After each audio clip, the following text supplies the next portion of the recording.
Hi, it's Wendy, creator of My Daily Shift, recovering perfectionist and authenticity advocate.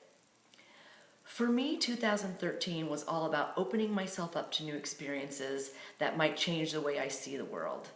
My Daily Shift was born out of that idea, and I've shared a few of my insights in my nuggets. Well, 2014, I'm turning up the heat, and I'm actually going out and seeking these experiences that are going to shift the way I see the world.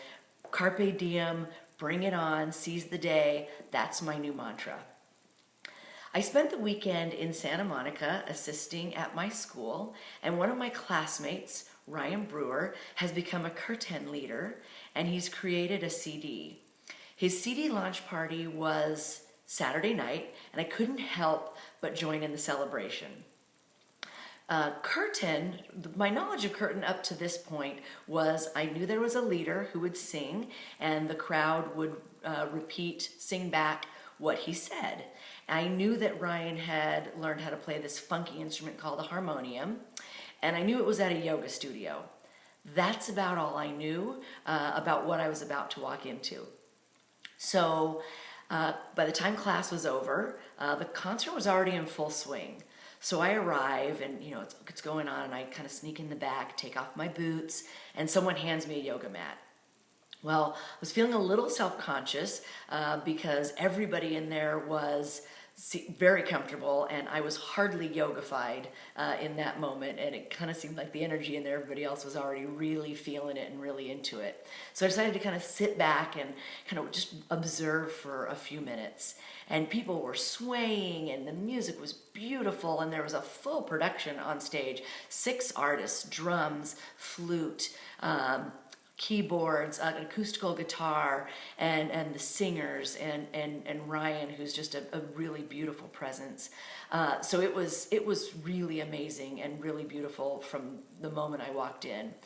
I decided, I was going to have this experience, so I just decided to close my eyes and just start feeling it. And before I know it, I'm singing, I'm dancing, I'm clapping, I'm moving with the people, and it was just so beautiful. I'm feeling it, I'm in the flow, and I had a great time. Now, mind you, I had no idea what I was singing. I didn't find out until the next day when I looked it up that all the words were ancient words for God. And so every song and every chant was about calling in God and inviting God into me and into the room and into the world and just connecting. And no wonder it felt so beautiful and so good and so in line with who I am and my authentic self. And it was just really cool. So that's all good and fine, right? There's nothing too crazy about this experience so far until the last song. The last song is where I had my biggest shift, and that kind of pushed me into shifting my view of the world.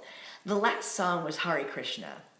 Now, I'm a Cradle Catholic, and I have a very clear picture of what the Hare Krishnas are. They are religious zealots in orange robes with tambourines, marching around the airport, chanting Hare Krishna and asking for money. So I've got this in my head, and now I am in a room of people, and we are going to chant and sing and dance and move to Hare Krishna.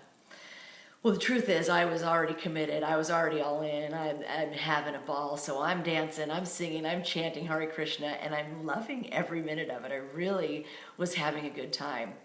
So that belief, out the window. So I'm in my car after the party, and I'm just so happy and so in the flow and just filled with joy, really. And I call my boyfriend, Tony, and he says, "Oh, how was the party?" And I'm like, "Oh my God, the party was great." And I have a flair for the dramatic, and I'm very aware of my shift right now. And I said, "I just spent the last hour chanting Hare Krishna, and I loved it." And Tony says, he's very quick-witted. He says, "Oh my God." He goes, "You have become the person for which no one can say, 'Well, that's weird.'" Every cell in my body starts doing backflips and jumping and going, "Yay! Yes, yes, yes." I'm the girl who has all these cool experiences, so many so that no one can look at me and go, "Well, that's weird." Because that's just me. That's just normal now. I'm so excited for what comes next. Bring it on.